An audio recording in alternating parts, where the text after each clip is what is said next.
10 menit sampai Masjid Nabawi. Tidak pernah masuk Masjid Nabawi. Mekah naik mobil 4 jam sudah sampai. Tak pernah masuk Mekah, tak pernah umrah. Subhanallah. Orang muslim, teman sekolah, orang muslim. Subhanallah. Orang jauh-jauh datang dari negara luar sana, bayar mahal-mahal supaya datang ke tanah suci.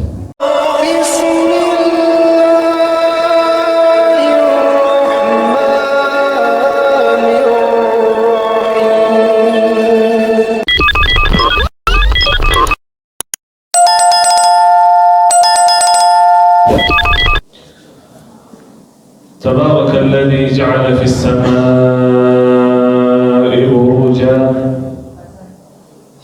وجعل فيها سراجا وقمرا منيرا وهو الذي جعل الليل والنهار خلفة لمن أراد أن يذكر أو أراد شكورا أشهد أن لا إله إلا الله وحده لا شريك له ولي الصالحين وأشهد أن سيدنا وحبيبنا ومولانا محمد صلى الله عليه وسلم اللهم صل وسلم وبارك على نبينا محمد وعلى آله وصحبه ومن تبعهم بإحسان إلى يوم الدين وعنا معهم بمنك وكرمك يا أكرم الأكرمين سبحانك لا علم لنا إلا ما علمتنا إنك أنت العليم الحكيم. Bagaimana? Lanjut bahasa Arab? Bisa? Sedikit. Maha suci Allah, kita tidak mempunyai ilmu apa-apa, hanya saja apa yang diberikan oleh Allah Subhanahu wa ta'ala. Hadirin dan hadirat, Bapak Ibu sekalian, mudah-mudahan kita semua yang hadir senantiasa dimuliakan Allah Subhanahu wa ta'ala. Amin ya rabbal alamin. Sehat semuanya insyaallah. Alhamdulillah. Mudah-mudahan selalu sehat walafiat. Alhamdulillah wa syukur lillah atas izin Allah Subhanahu wa ta'ala kita berkumpul di taman-taman surga Allah di dunia. Dan semoga Allah Subhanahu wa ta'ala berkumpulkan kita di taman-taman surga akhirat nanti bersama Nabi Muhammad sallallahu alaihi wasallam. Amin ya rabbal alamin.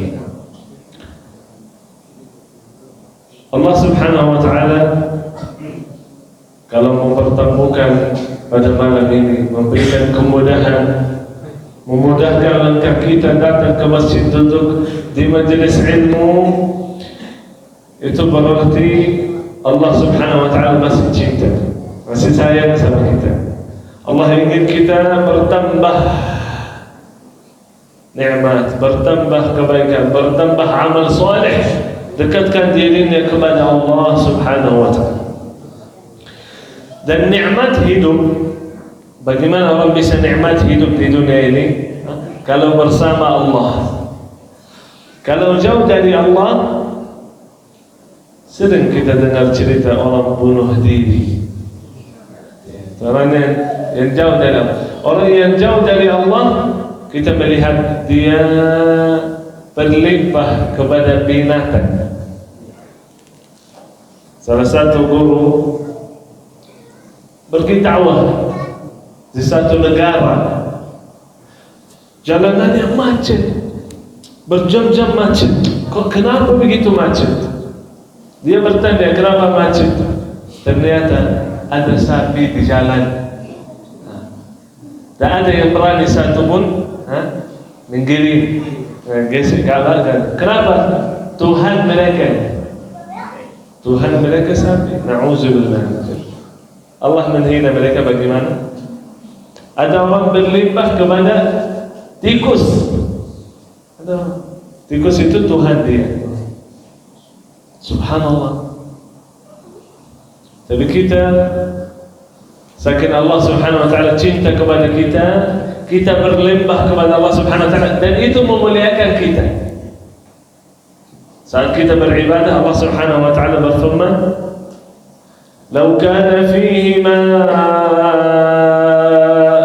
alihatun illa Allah la fasadata." Kalau ada Tuhan selain Allah di dunia ini, hancur, tak bermanfaat. Coba bayangkan, kita mau kerja, ya, baru dapat kerja baru, tapi bosnya 5 orang, bosnya 5. Kita baru mulai kerja, datang bos yang pertama, ambil ini sesuatu ini, taruh di sana, sudah ambil, taruh di sana. Datang bos yang kedua, oh kenapa ini sini? Ambil dari sini, taruh di sana. Dia pergi ke sana, taruh. Datang bos yang ketiga, kenapa ini sini? Sini, ambil ini, taruh di sana. Datang yang pertama, kamu harus mulai kerja dari jam 7 sampai jam 10. Datang bos yang kedua, kamu harus kerja dari jam 12 sampai jam 3. Bagaimana orang ini dalam kerjaannya? Bisa tenang? Bisa nikmat? Pusing. Dia ikut ini atau ikut ini atau ikut ini atau ikut ini atau ikut ini. Itu manusia. Ada manusia ikut syahwat, ada manusia ikut syaitan, ada manusia ikut manusia. Tapi manusia yang benar, yang hidup dengan nikmat, yang ikut Allah, selalu bersama Allah. Qalbunya, hatinya sama Allah, tidak takut dari siapapun kecuali dari Allah, tidak minta dari siapapun kecuali dari Allah.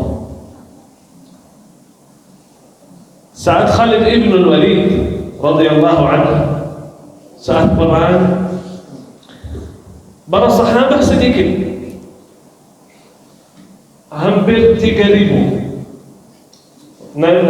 Khalid ibn al-Walid pemimpin di perang, dan yang ikuti dia dengan sahabat orang mukmin hanya 3.000. Lawan 100.000.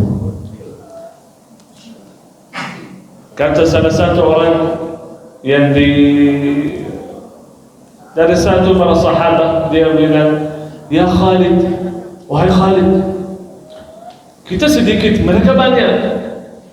Nanti saat perang pasti kita terdorong, banyak orang di depan, pasti kita mundur. Di belakang ada 2 gunung, ada satu di sini, satu di sini.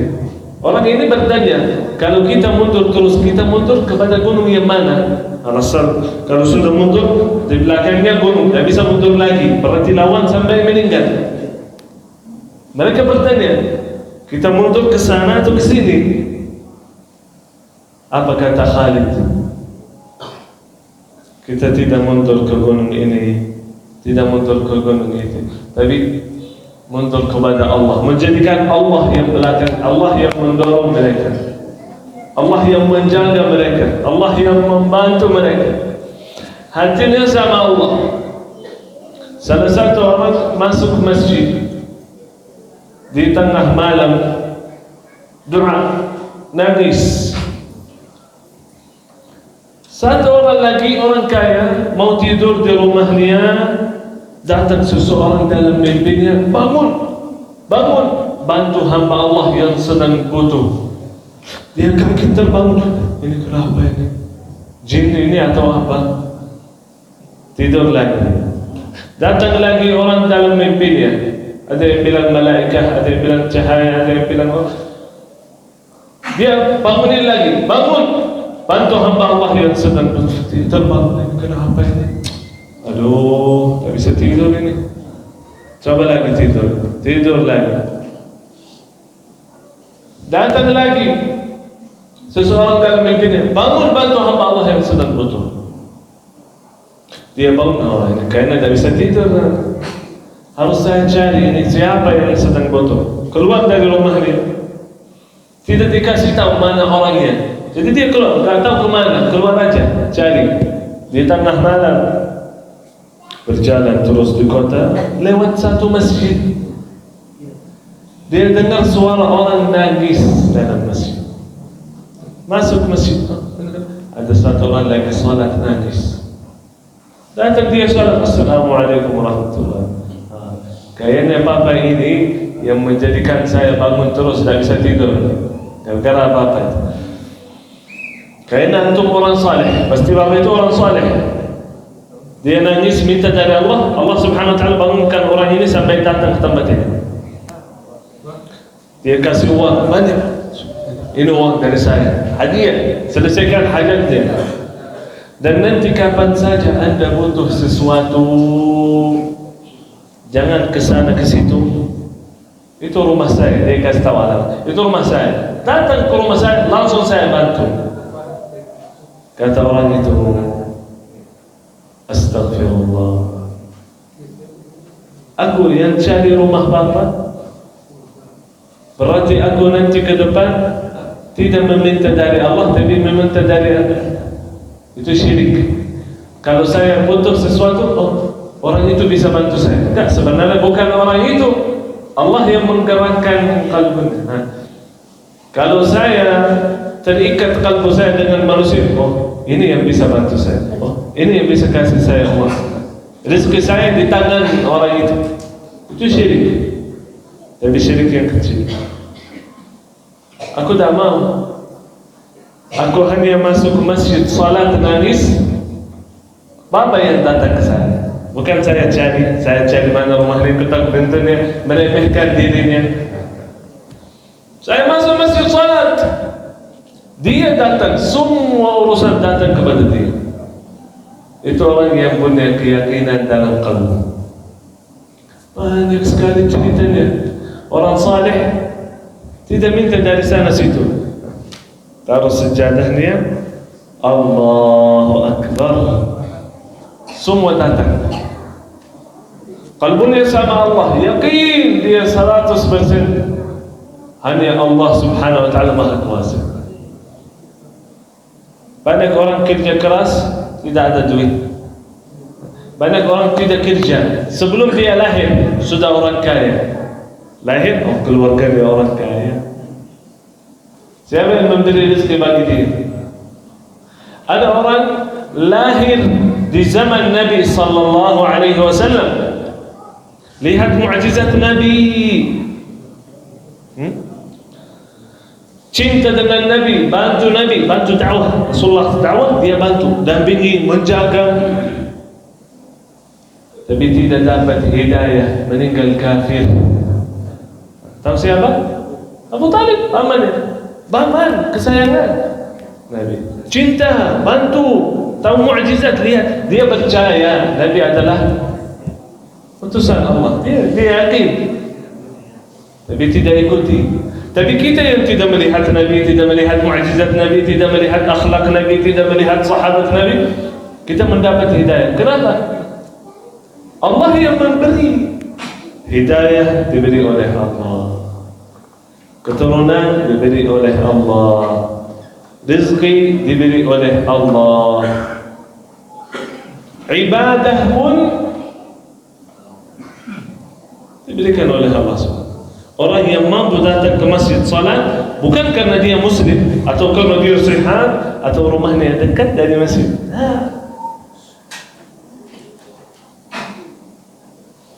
Ibadah itu kemudahan yang diberikan oleh Allah Subhanahu wa ta'ala. Saya kenal banyak orang. Saya lahir di Madinah. Ada teman-teman saya tinggal di Madinah. Demi Allah, ada beberapa orang yang saya kenal, dia bilang tak pernah masuk Masjid Nabawi. 10 menit sampai Masjid Nabawi. Tidak pernah masuk Masjid Nabawi. Mekah naik mobil 4 jam sudah sampai. Tak pernah masuk Mekah, tak pernah umrah. Subhanallah. Orang muslim, teman sekolah, orang muslim. Subhanallah. Orang jauh-jauh datang dari negara luar sana bayar mahal-mahal supaya datang ke tanah suci. Ada orang miskin tidak punya harta, Allah panggil dia datang umrah haji, tak bayar apa-apa. Ada orang kaya raya mau umrah mau haji, belum dipanggil oleh Allah Subhanahu. Ada orang dekat, tak bisa umrah dari situ, tak bisa. Ini panggilan dari Allah, kemudahan dari Allah. Salah satu orang kata Rasulullah SAW di zaman Bani Israel, dia beribadah kepada Allah 500 tahun. 500 tahun. Oh, banyak sekali. Setelah beliau wafat, Allah panggil malaikat, wahai malaikat, masukkan hamba ini surga dengan rahmatku, kata Allah. Kata hamba itu, ya Allah, aku ibadah 500 tahun, aku mau masuk surga dengan amalan saya. Dia kira amalannya cukup, mampu masukkan dia dalam surga. Kata Allah, hitunglah pahalanya, hitunglah amalannya, dihitung amalannya. Kata dosa ini, kata dosa. Tapi kata Allah, hitung dengan satu nikmat yang diberikan oleh Allah, nikmat mata. Amal ibadah di sebelah kanan, nikmat mata di sebelah kiri. Mana lebih berat?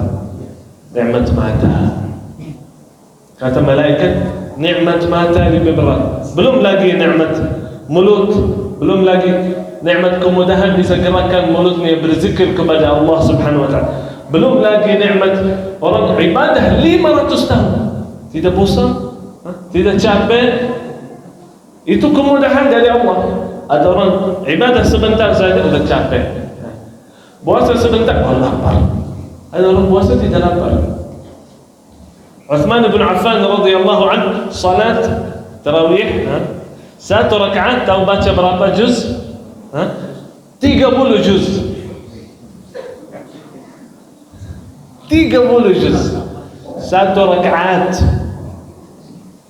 Tahu Imam Syafi'i setiap hari khatam di bulan Ramadan, setiap hari khatam 2 kali. Di pagi hari khatam sekali, di malam hari khatam sekali. Bahkan kata Imam Syafi'i, wa kulluha fi salat. Semua khataman beliau dalam salat. Saat dia berdiri, bukan duduk. Berdiri. Baca 30 juz pagi hari, baca 30 juz malam hari. Setiap hari, bukan sekali aja, sehari. Tapi selama bulan Ramadan pun dia khatam 60 kali. Subhanallah. Siapa yang memberikan kemudahan? Allah. Kata Allah, wahai hamba fulan yang ibadah 500 tahun, amal ibadahmu tidak cukup masuk surga. Wahai malaikat, masukkan ini dalam neraka. Dia minta maaf. Dan seperti iblis dilaknatkan oleh Allah, dia tidak minta maaf. Dia minta apa? Ya Allah, panjangkan umur saya mau sesatkan seluruh manusia. Nah, iblis. Tapi orang yang baik, dia minta maaf. Ya Allah, minta maaf, saya tidak ngerti, tidak faham. Allah bertanya kepada dia, siapa yang memberikan kemudahan ibadah? Siapa yang memberikan sihat wal afiat? Siapa yang memberikan istiqamah? Siapa yang memberikan nikmat nafas? Nikmat mata yang melihat, nikmat mulut yang gerak untuk berzikir kepada Allah, nikmat telinga yang mendengar. Itu semuanya dari mana? Dia bilang, dari Engkau ya Allah. Kalau kita mau keberkahan dari Quran, mau keberkahan dengan nikmat, mau kehidupan kita berkah, kita minta dari Allah. Orang yang hafal Quran bukan karena dia pintar, bukan karena dia pintar, karena otaknya bersih, enggak, karena Allah yang memberikan kemudahan. Anak kecil usia 5 tahun hafal 30 juz. Orang yang sudah tua 70 tahun, saya sudah ketemu, hafal 30 juz. Salah satu ibu masuk pesantren usia 71 tahun. Dalam 2 tahun di usia 73 sudah khatam 30 juz. 2 tahun saja khatam 30 juz. Jangan bilang sudah telat, saya sudah tua, tak bisa. Bisa. Karena hafal Quran ini dengan qalbu, bukan dengan otaknya. Orang yang otaknya terganggu, tak normal. Mohon maaf kita bisa bilang gila orang. Tapi ternyata qalbunya bersih, qalbunya bersama Allah, hafal 30 juz. Orang tak bisa gerak sama sekali, najah. Hafal 30 juz. Yang buta, tak bisa melihat, hafal 30 juz. Yang tidak ngerti bahasa Arab, hafal 30 juz. Kemarin waktu saya safari dakwah, saya bertemu dengan seseorang namanya Abdul Basir, punya anak 7 anaknya. Semua anaknya hafal 30 juz. Orang Indonesia belum bisa bahasa Arab. Bagaimana, saya bertanya, bagaimana anaknya bisa hafal? Masuk pesantren terbaik, terbagus atau gimana? Tak pernah masuk pesantren, bahkan tinggal di kota. Kebanyakan orang yang di situ Katolik, Kristen. 70 atau 80 kalau enggak salah, 80% Kristen. Yang Muslim hanya 20% atau 30 paling banyak. Bagaimana caranya? Istri saya keluar cari makanan, minuman untuk keluarga, nafkahin keluarganya. Istri saya hanya tugasnya mendidik anaknya untuk menghafal Quran. Terus istrinya orang ulama ya, saya bilang. Enggak, orang awam. SMA tidak. SD, SMP saja SMA. Bagaimana bisa? Bisa atas izin Allah, bisa. Kalau betul-betul dalam kalbu yakin, bisa. Dikatakan oleh para ulama, kalau ada niat dalam kalbu, ada 1000 cara.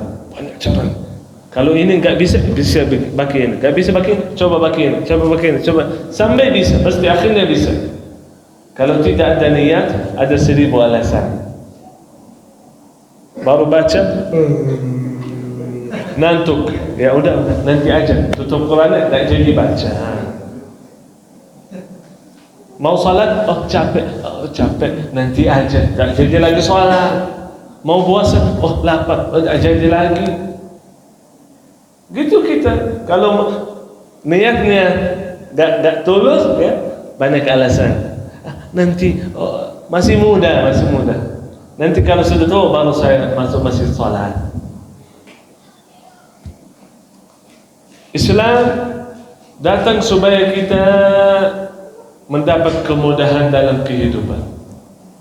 Allah Subhanahu wa taala berfirman, orang yang beriman dan beramal saleh, Allah akan menjadikan kehidupannya kehidupan yang baik. Falanuhyiyannahu hayatan thayyibah. Tapi orang kafir pun dapat harta. Orang kafir banyak duitnya, banyak. Mungkin ada orang setiap hari dengan perempuan yang lain, setiap hari beda-beda perempuan, berzina terus sama ini. Kira-kira orang itu bahagia? Kira-kira orang itu nikmat? Kenapa kebanyakan bunuh diri? Demi Allah tidak bisa nikmat di dunia kecuali hidup dengan Allah Subhanallah. Allah yang menciptakan manusia. Allah tahu apa yang menjadikan manusia ini bahagia, apa yang menjadikan tenang, apa yang menjadikan nikmat, dan kebalik apa yang menjadikan stres, pusing, galau, kefikiran, permasalahan. Allah tahu. Seperti orang di pabrik mobil, dia buat mobil, dia bilang mobil ini solar. Saya beli mobil dan itu mobil menjadi mobil saya. Saya bilang enggak, ini mobil saya. Berarti saya lebih tahu. Saya mau isi bensin, dia isi bensin, mobilnya berjalan atau rusak? Mobil itu solar, tapi dia bilang ini mobil saya, terserah saya lebih tahu. Dia isi bensin, Kira-kira bisa jalan mobilnya enggak? Pernah kemarin terjadi sama kakak saya, dia minjam mobil dari orang, tapi dia tak tahu itu mobil solar, dia isi bensin, rusak mobilnya. Yang dia buat mobil itu dia lebih tahu, yang menciptakan rusak dia lebih tahu daripada kita sendiri. Ada orang, enggak, aku bahagia kalau punya uang. Enggak, kamu bahagia kalau Allah menjadikan anda bahagia. Walaupun tidak ada uang bisa bahagia. Banyak orang punya uang, demi Allah tidak bahagia, tidak nikmat, tidak tenang. Ada orang punya uang bahagia, nikmat, tenang, ada. Dan ada orang tidak punya uang, demi Allah tenang, nikmat, bahagia. Dan ada orang juga kebalik, tidak punya uang, sedih, galau, stres. Bedanya apa? Ini orang yang kaya, yang betul-betul bersyukur kepada Allah, kalbunya bersama Allah, dia punya kekayaan dan dia ibadah, taat kepada Allah Subhanahu wa taala, infak, beramal salih. Dan dia juga bisnis ini banyak uangnya, dapat dua nikmat ini luar biasa. Dan orang miskin yang tidak punya harta, tapi kalbunya, hatinya sama Allah, dia juga nikmat. Rasulullah sallallahu alaihi wasallam, Rasulullah sallallahu alaihi wasallam 4 hari tidak makan sama sekali. Datang Siti Fatimah membawakan roti, Rasulullah makan. Kata Rasulullah, demi Allah wahai Fatimah, sudah 4 hari saya tak makan sama sekali. Rasulullah dan para sahabat 3 tahun di kota Mekah, makanannya hanya daun dari pohon, daun. Kenapa? Karena orang kafir waktu itu tidak membolehkan jual, beli, nikah, berhubungan, bicara, salam, tak boleh. Selama 3 tahun tak ada yang ngomong sama mereka, tak ada yang bicara sama mereka, tak ada yang beli jual dari mereka, tak ada yang dekat dari mereka, tak boleh. 3 tahun mereka makan daun dari pohon. Bagaimana mereka bisa hidup? Bagaimana mereka bisa? Karena bersama Allah, kalbunya sama Allah. Dia yakin ini ujian dari Allah dan dia menerima ujian yang diberikan oleh Allah. Subhanallah. Itu bedanya saja ini. Yang membedakan manusia dengan binatang, kalbu. Yang membedakan manusia dengan para malaikat, kalbu. Kalbunya. Makanya isikan dengan kebaikan, isikan. Jangan isikan dengan keburukan. Kalau ini sudah bersih, sudah tenang, bisa nikmat ibadah, bisa khusyuk, bisa hafal Quran, bisa menerima takdir Allah. Bahkan dalam hadis Rasulullah sallallahu alaihi wasallam, anaknya kesayangannya meninggal, tahu apa yang dia ucapkan? Sebelum inna lillahi wa inna ilaihi raji'un, dia ucapkan alhamdulillah. Dalam hadis qudsi Allah bertanya, wahai malaikat, apa yang dia ucapkan waktu anaknya meninggal, kesayangannya, kata hadis itu, kata Allah, kesayangannya, buah hatinya, cinta betul dengan anaknya. Dan kita tidak bisa merasa kecuali kalau anak kita meninggal. Saya ketemu dengan seseorang, anaknya meninggal, 3 bulan nangis. Saya bertemu dia bilang 3 bulan yang lalu anak saya nangis. Anak saya meninggal. Dan dia nangis terus dari waktu itu sampai ketemu dengan saya. Nangis terus. Saat saya kasih tahu bahwa hadis Nabi SAW dan hadis yang di Qudsi, bagaimana Allah Subhanahu wa taala memberikan balasan surga kepada orang yang sabar. Orang itu ucapkan alhamdulillah, inna lillahi wa inna ilaihi raji'un. Orang yang kalbunya bersama Allah mampu ucapkan alhamdulillah. Tapi orang yang jauh dari Allah, anaknya meninggal, kenapa anak saya meninggal? Tak bisa hidup. Mau mati saja, tak bisa mati. Tapi orang yang kalbunya bersama Allah, dia tambah dekat kepada Allah. Yang terakhir mungkin cerita singkat. Almarhum Syekh Ali Jabir, dia yang mengajak kita ke Indonesia. Ayolah kita. Sini bantu saya dakwah. Kita sekarang di Indonesia 8 bersaudara kandung. 8. Sama almarhum 9. Ada 2 masih di Madinah, orang tua masih hidup alhamdulillah di Madinah. Dan ada 1 di Turki. Jadi dia ajak kita. Selama kita di Indonesia, awal kita datang, tak punya kerjaan, tak punya apa-apa. Syekh Ali menjadi seperti ayah. Dia yang urus, dia kasih tempat tinggal, makanan, minuman. Bahkan seperti dia menggantikan ayah, bahkan ayah masih hidup. Jadi dia yang bantu. Sudah dewasa kita, tapi dia yang urus, dia yang bantu. Kalau orang betul-betul kalbunya bukan sama Allah, bukan saya bilang kita orang saleh, enggak, tapi Allah berikan kemudahan untuk menerima takdir Allah. Beliau saat meninggal, kita semua seperti tak percaya.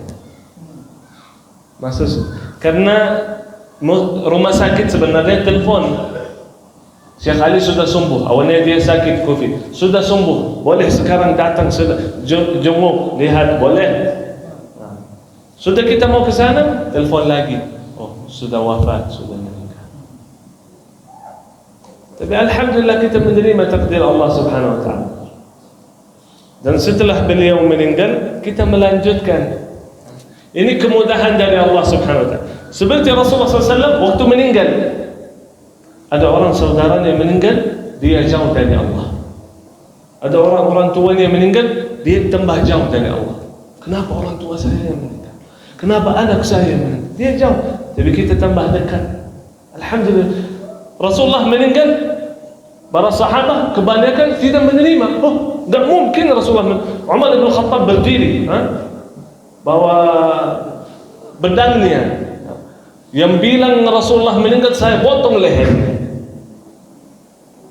Tapi coba lihat orang yang kalbunya 100% iman. Abu Bakar As-Siddiq berdiri dia, wahai Umar, duduk. Tak mau duduk Umar. Wahai Umar, duduk. Tak mau duduk Umar. Abu Bakar berdiri dan dia baca Quran. وَمَا مُحَمَّدٌ إِلَّا رَسُولٌ قَدْ خَلَتْ مِنْ قَبْلِهِ الرُّسُلُ أَفَإِنْ مَاتَ أَوْ قُتِلَ انقَلَبْتُمْ عَلَى أَعْقَابِكُمْ وَمَنْ يَنْقَلِبْ عَلَى عَقِبَيْهِ فَلَنْ يَضُرَّ اللَّهَ شَيْئًا وَسَيَجْزِي اللَّهُ الشَّاكِرِينَ. Semuanya pada waktu itu diam. Kata Umar, aku hafal Quran, tapi sepertinya pertama kali saya mendengar ayat itu. Saking musibah besar itu, pisah, masih merasa pisah dengan Nabi. Setiap hari bertemu, tiba-tiba kok gak ada Nabi lagi. Berat. Kesayangan kita yang kita masih butuh, masih banyak yang kita mau hidup, ya duduk bersama, sudah tak bisa lagi. Berat untuk kalbu menerima itu. Tapi orang yang kalbunya bersama Allah, dia yakin ini tempat, ini dunia pasti berpisah. Makanya terima. Makanya kita selalu isikan kalbu dengan kebaikan. Isikan terus. Isikan dengan amal saleh, dekatkan kepada Allah Subhanahu wa taala. Agar kita menerima takdir Allah. Ya sakit, alhamdulillah. Ya sihat, alhamdulillah. Ya kaya, alhamdulillah. Miskin, alhamdulillah. Dalam keadaan apapun, alhamdulillah. Dan terjamin barang siapa yang mengucapkan alhamdulillah, Allah bertambah terus nikmat bagi kita. Bertambah terus. Mudah-mudahan Allah Subhanahu wa taala menjadikan kita hamba yang bersyukur kepada Allah Subhanahu wa taala. Amin ya rabbal alamin. Itu saja yang saya bisa sampaikan, mudah-mudahan bermanfaat. Yang benar datangnya dari Allah Subhanahu wa taala, yang salah dari diri saya sendiri dan dari syaitan. Mohon maaf kalau ada salah atau ada kekurangan atau kata-kata yang kurang sopan, mohon dimaafkan. Atau agak panjang, jadi mudah-mudahan bermanfaat bagi kita dan Allah menjadikan majlis ilmu kita saksi baik di hadapan Allah Subhanahu wa taala. dan semoga Allah pertemukan kita kembali di surga bersama para nabi dan rasul, bersama Nabi Muhammad sallallahu alaihi wasallam, bersama orang yang kita cintai, yang kita sayangi. Amin ya rabbal alamin. Jazakumullahu khairal jazaa. وبالله التوفيق والهداية. اللهم صل وسلم وبارك على نبينا محمد وعلى آله وصحبه وسلم. وآخر دعوانا أن الحمد لله رب العالمين.